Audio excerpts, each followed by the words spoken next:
why don't we start off by telling us what is a varicose vein? When you look up the word varicose, it just means twisted. Right. And dilated, and it almost is exclusively used in medicine to describe a bad vein. So it doesn't really have another definition in medicine that I could find or remember from my studies. So tell us what a varicose vein is. So a vein, its main function is to bring blood back to the heart. So you have the arterial system with the arteries. They bring blood to the area of the body, which specifically we're going to be talking about the legs. So the job for the vein is to bring blood back to the heart. And it is what we call a passive system. So the arteries have blood moving because the heart pumps. So the heart actively pumps the blood to the area. The vein doesn't have that. So the veins, the blood in the vein moves only because of the contraction or the squeezing of your calf muscles when you walk. Now, how that works is when you walk, your calf contracts and relaxes, contracts and relaxes. So that pumps the blood, but the blood has to work against gravity. So there's valves in the leg, in the veins, and the valves are one-way valve. Basically, they let the blood go one way and they close, one way and they close. Kind of like a snorkel. Right. That's a great analogy. So those valves, if they're functioning, they work great.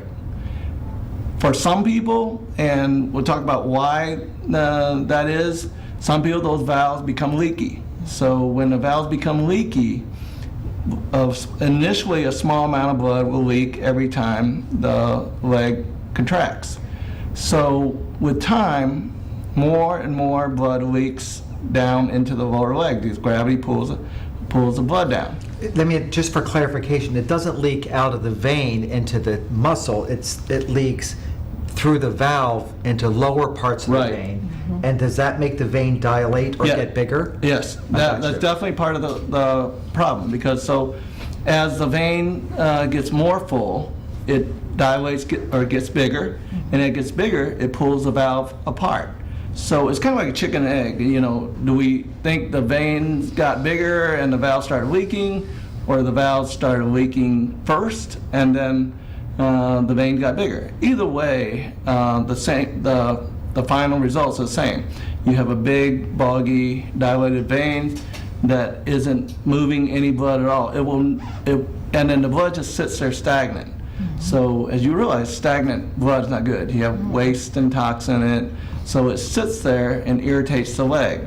And it can cause a lot of pain with the distension as well. Right, and also and exterior chemical. veins too. I mean, and I'm going to be an example in a little bit, because I went to Dr. Tran and wanted him to Does that come. mean you're showing us your legs? Yeah, well, I could be like. Let's bring a camera around over here. But I had sharp shooting pains in my thigh and in my calf. And my mother had varicose veins, and during my second pregnancy, my child sat on one leg.